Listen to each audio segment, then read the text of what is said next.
हमारे साथ जगदीश ममगई जी है, जो कि टाउन प्लानर है, अर्बन प्लानर है, जो कि इस पूरे इलाके के बारे में सबसे पहले तो जानकारी देंगे। जगदीश जी, कैसे देखते थे आप पहले इस इलाके को और अब कैसे देखते हैं? अब आपको एक छोटी नदी दिखाई दे रही है यहाँ पर।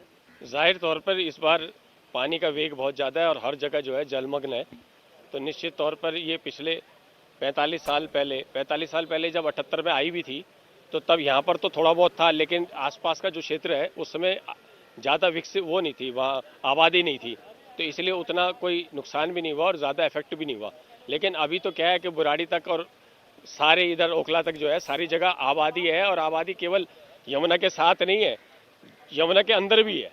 कई जगह यमुना के अंदर भी एनक्रोच करके रेजिडेंस हो गए, दुकान बन गई, और जबकि ये नियम है कि रिवर के 200 मीटर तक कोई कंस्ट्रक्शन नहीं हो सकता, लेकिन अब तो अंदर भी है। तो जाहिर तौर पर दोहरा प्रभाव पड़ रहा है। एक तो इस बार बरसात बहुत ज़्यादा हो रही है, और दूसरी बात अंदर एनक्रोचमेंट होने की वजह से जो धारा की अविरलता है वो प्रभावित हुई है। सर, फेलियर क्या है? कि ये प्लानिंग का फेलियर है, ये प्रेडिक्शन का फेलियर है, ये फेलियर किसका है? किसको जिम्मेदार इसके लिए ठहराया जाए जो इस वक्त सड़कों पर नदी बहती हुई दिख रही है? ऐसा है कि दिल्ली, या अब तक दिल्ली का जो पैमाना रहा है वो ये रहता था कि भाई मानसून जून के आसपास आता था और जुलाई तक, जून जुलाई जो है, जून के लास्ट से जुलाई तक जो है बरसात रहती थी, और उसी हिसाब से एजेंसीज तैयारी करती थी कि बरसात मानसून से पहले नाले साफ करा लिए, मानसून से पहले जो ऐसे पॉइंट्स हैं संवेदनशील वहाँ पर जो है मोटर लगा ली पानी एवोकेट कराने के लिए। तो ये एक टेम्परेरी प्रोविज़न होता था जिसके लिए वाटर लॉगिंग के लिए। लेकिन अब क्या है कि पिछले 1-1.5 साल से क्लाइमेट चेंज की वजह से सर्दी में भी बारिश आ रही है, गर्मी में भी आ रही है, और बरसात में तो आ ही रही है, अधिकता आ रही है। तो अब आज तक का जो प्रोसीजर था टेम्परेरी प्रोविज़न का, वो अब शायद नहीं चलेगा। अब स्थायी रूप से वाटर एवोकेशन के लिए हमें कोई पॉलिसी बनानी पड़ेगी, और अभी लेटेस्ट मास्टर प्लान आ रहा है उसमें भी ये नहीं है।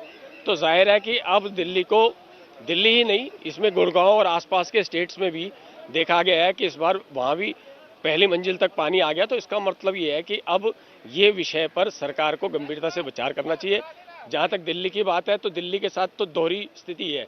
एक स्थिति ये है कि दिल्ली के ड्रेन्स का आउटफ्लो यमुना में होता है और कहीं है नहीं, दिल्ली बहुत सीमित है। तो जैसे ही यमुना ओवरफ्लो होगी तो आउटफ्लो भी रुक जाएगा, वो बैक मार सकता है, और वहाँ पे ड्रेनेज सिस्टम किसी भी बेहतर से बेहतर भी हो तो वो किसी काम का नहीं है।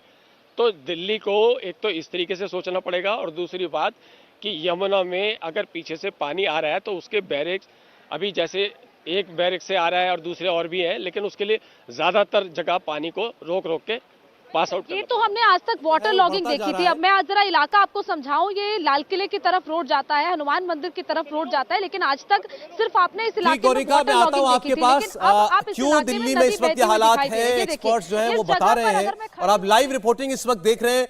गोरिका हमारी सहयोगी वो इस वक्त लाल किले के इलाके में मौजूद है, हमारे और सहयोगी भी इस वक्त तमाम जो है वो पानी के बीच में इस वक्त खड़े हैं और आपको दिखा रहे हैं कि दिल्ली में इस वक्त क्या हालात बने हुए हैं। और सबसे बड़ा सवाल, ये हालात बेहतर कब होंगे या यहां से अभी और विकराल होते हुए दिखाई देंगे? शोएब भी लाइव है इस वक्त हमारे साथ। इंडिया टीवी हर वक्त हर जगह डाउनलोड करने के लिए सर्च करें India TV news Google play store या ऐप स्टोर पर।